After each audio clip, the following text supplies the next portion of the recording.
सज्जनों और देवियों, गुरु पूर्णिमा का अर्थ गुरु के चरणों में पूर्ण श्रद्धा रखना,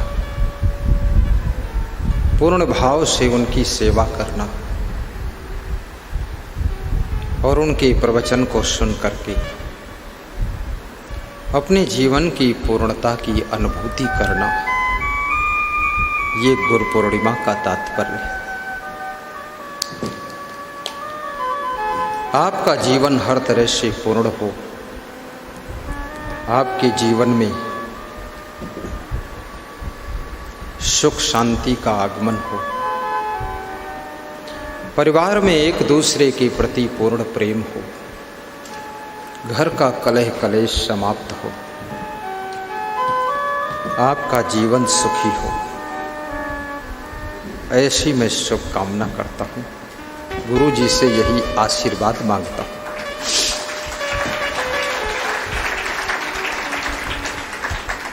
जीवन तो बहुत लोगों को मिलता है, लेकिन जीवन जीने का ढंग नहीं मिलता है। ज्यों ज्यों उम्र बढ़ती जाती है त्यों त्यों मनुष्य का मन अधिक दुखी होता चला जाता है। सहनशीलता भी बढ़ाइए, विवेक को जागृत करिए, गम खाना भी सीखिए, प्रसन्न रहने का अभ्यास कीजिए। कठिन परिस्थितियों में भी घबराया न कीजिए। हिम्मत, हिकमत, मेहनत, खिदमत, किस्मत का सहारा लेकर के संघर्ष को क्रॉस करते हुए सफलता के शिखर पर पहुंचने का प्रयास करिए। घर में कलह कलेश मत पैदा कीजिए, पुरानी बातों को भूलना सीखिए, क्योंकि आपकी बहू हो चाहे आपका बेटा हो, पिता हो या माता हो, पति हो या पत्नी हो, इंसान का स्वभाव है रोज बदल जाना, रोज चेंज हो जाना, रोज अपने आप को बदल लेता है। आप 10 साल पुरानी गांठ बना कर रहेंगे, आप बहुत परेशान रहेंगे। 10 साल पहले कौन किसने क्या तुमको कहा था, उसे याद करके नाराज मत होइए। आज उसकी दशा देखो, आपसे कितना प्रेम कर रहा है और उसको अपनी गलती के ऊपर पश्चाताप भी है, लेकिन उसका भी तो कुछ मान सम्मान है। अब उसको इतना झुकाने का प्रयास मत करो, उसका भी स्वाभिमान रहने दो। अंदर से पूरा नॉर्मल हो चुका है, तुम्हारे साथ अब अच्छा व्यवहार कर रहा है। वर्तमान में उसके व्यवहार का मूल्य उसको दीजिए और तुम भी उससे प्रेम करो। कभी कभी तुम्हारी माँ तुमको डांट देती है, पिताजी डांट देते हैं, माँ से नाराज मत होइए। कभी कभी तुम्हारा गुरु भी तुमको डांट देता है। गुरु कुम्हार है, माता पिता भी कुम्हार हैं, मूर्तिकार है। मूर्तिकार जब मूर्ति बनाता है, छेनी और हथौड़ी पत्थर की चट्टान पर न जाने कितनी बार मारता है, तब मूर्ति तैयार होती है। यदि वो पत्थर की चट्टान छेनी हथौड़ी की चोट खाने से इनकार कर दे तो चट्टान केवल चट्टान रह जाएगी। वो भगवान की मूर्ति बन करके मंदिर में विराजमान नहीं होगी, उस पत्थर की चट्टान की फिर कभी पूजा नहीं होगी, वैसी की वैसी पड़ी रह जाएगी।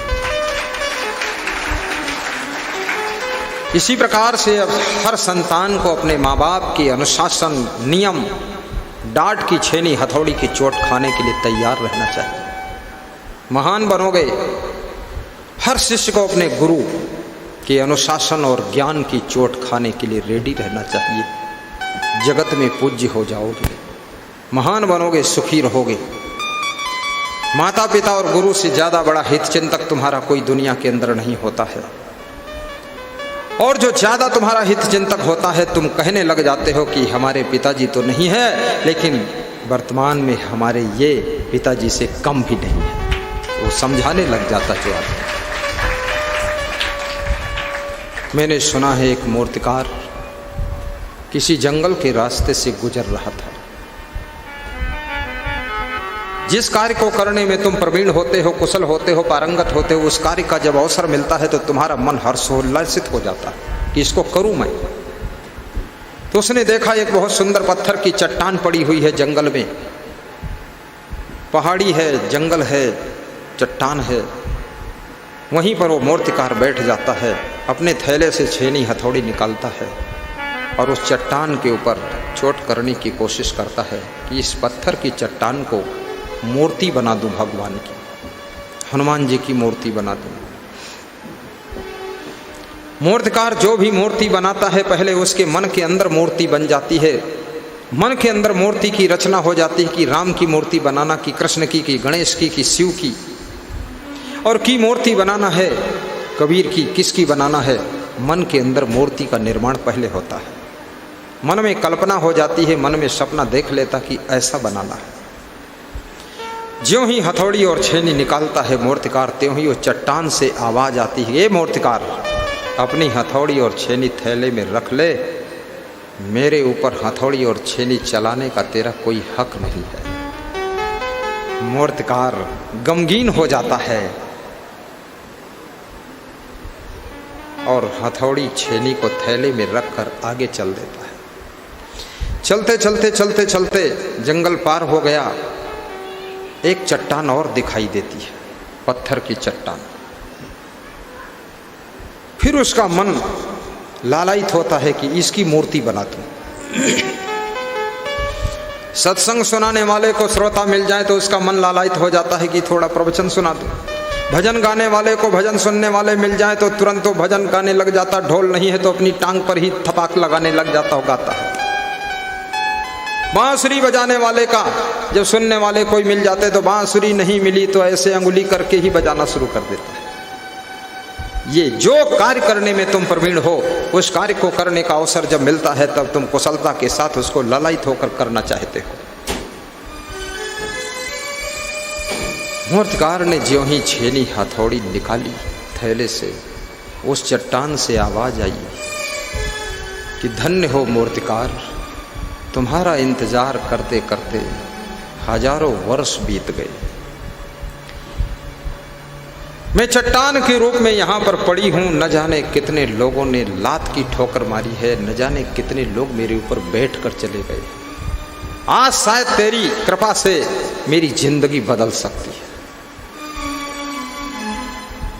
मारो जितनी हथौड़ी छेनी मारना है, मैं इसके लिए तुमको आवाहन करती हूँ कि तुम्हारी चोट खा करके ही हम कुछ बन सकती है, हम कुछ बन सकती है। जय जय जय जय जय जय हो, जय हो। कन्नौज के भक्त हैं ये, देखिए श्रद्धा, प्रेम बहुत है, धन्यवाद है।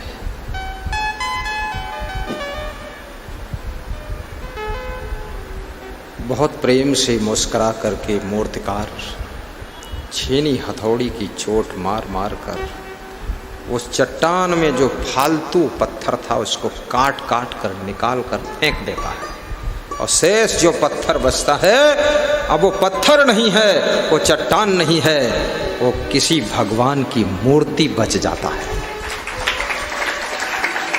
आपके अंदर, हमारे अंदर, शिष्य के अंदर, पुत्र के अंदर, सबके अंदर कुछ फालतू दुर्गुण होते हैं जिनको ज्ञान की छेनी से काट काट करके कोई सदगुरु या कोई माता पिता निकाल कर बाहर कर देते हैं। फिर जो शेष बचता है वो केवल महंता और दिव्यता और सौम्यता बचती है, जिससे तुम जगत में चमत्कार करते हो। जय जय जय जय जय जय जय जय जय चलाते रहो। जय। हवा लग रही? जय हाथ पे ले लो पंखा। गुरुदेव आरती करवा देते हैं, बस 2 मिनट में ये कथा समाप्त हो, फिर आरती और फिर सत्संग करना होगा तो बात को फिर शुरू करेंगे, उसमें कोई बात नहीं। गुरुदेव को फाइनल कर देते हैं, थक जाएंगे। वो मूर्तिकार उस मूर्ति को बना करके और चट्टान को छोड़ करके नीचे उतर जाता है, गांव में पहुंचता है। और गांव के लोग एक मंदिर बना रहे थे, मंदिर बन चुका था, मूर्ति स्थापित करना था, इंतजार कर रहे थे कोई मूर्तिकार को बुलाना है, मूर्ति लाना है या बनवाना है। मूर्तिकार को देखते ही गांव वालों ने राम राम कहा और कहा कि आइए, आपका इंतजार था, मंदिर बन चुका है, मूर्ति स्थापित करनी है, बताओ कुछ यहाँ बनाओगे कि कहाँ से लाओगे। उसने कहा अभी अभी पीछे जंगल में एक मूर्ति बनाकर छोड़ आया हूँ, कोई वाहन ले चलो, उसमें लाद कर ले आओ। वाहन ले करके जाते हैं और वहाँ से मूर्ति को लेकर आते हैं, मंदिर में स्थापित हो जाती है। पूजा शुरू हो जाती है, अर्चना वंदना शुरू हो जाती है, घंटे बजने लग जाते हैं, शंख बजता है, ढोल बजते हैं, प्रसाद बटने लग जाता है। वही चट्टान जो पैरों की ठोकरें खा रही थी अब वो मूर्ति में बदल चुकी है, उसकी पूजा शुरू हो गई है। लोग मस्तक झुकाते हैं वहां पर, सिर नवाते हैं वहां पर, वो चट्टान का जीवन बदल गया। याद रखना, आपके अंदर भी यदि इतनी सामर्थ्य है कि ज्ञान की छेनी हथौड़ी की चोट खा सकते हो तो आप बहुत महान बन सकते हो। गांव वालों ने कहा मूर्तिकार महोदय एक चीज की कमी रह गई। बोले क्या? बोले एक और पत्थर की चट्टान चाहिए। बोले वो किस लिए? बोले वो गेट के पास रखना है और नारियल वारियल फोड़ने के लिए।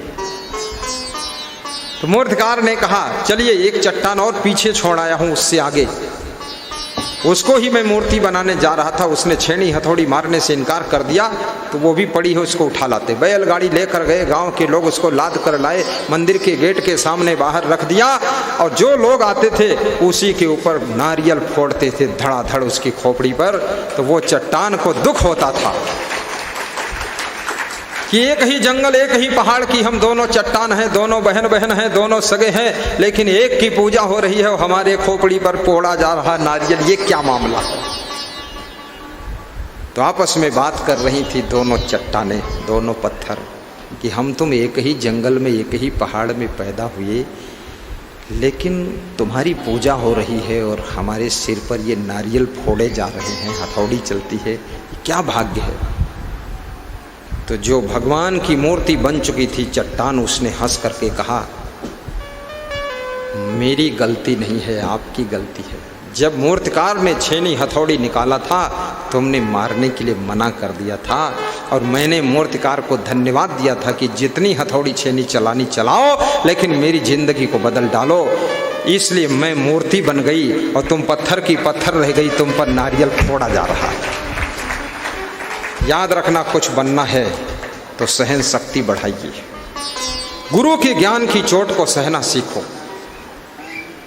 केवल लल्लो चप्पो करने से काम नहीं चलेगा। स्पष्ट जब गुरु ज्ञान देता है तो उसका ज्ञान तुमको बदल देता है।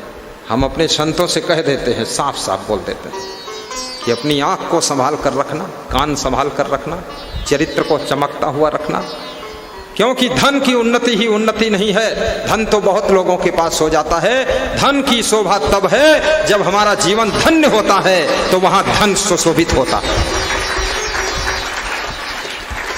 ना पद और मान सम्मान की कोई शोभा नहीं है।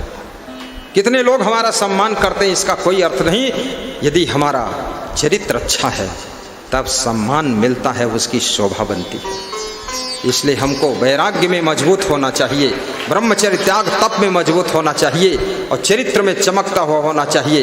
कितने लोग बड़ा लंबा कुर्ता पहन कर निकलते हैं घर से, लंबा कुर्ता, लंबा जूता और लंबी धोती, लंबा पैजामा, I am going to Lakhimpur London, और माथे में चंदन और हैं गदहा नंदन। अरे ये लंबा कुर्ता हो या छोटा कुर्ता हो, ये सफ़ेद हो, लाल हो, पीला हो, कोई कलर हो, उससे मतलब नहीं है। आपकी जिंदगी किस यूज में आ रही है, देशभक्ति के लिए जी रहे हो गांव के उत्थान के लिए जी रहे हो, दूसरों को आगे बढ़ाने के लिए जी रहे हो, कि लोगों का जीना हराम कर रहे हो, इस बात को सोचो। अगर तुम्हारी जिंदगी दूसरों की जिंदगी के लिए जी जा रही है तो तुम्हारी जिंदगी को व्यास गादी बंदगी कर रही है, बंदगी कर रही है। की जय।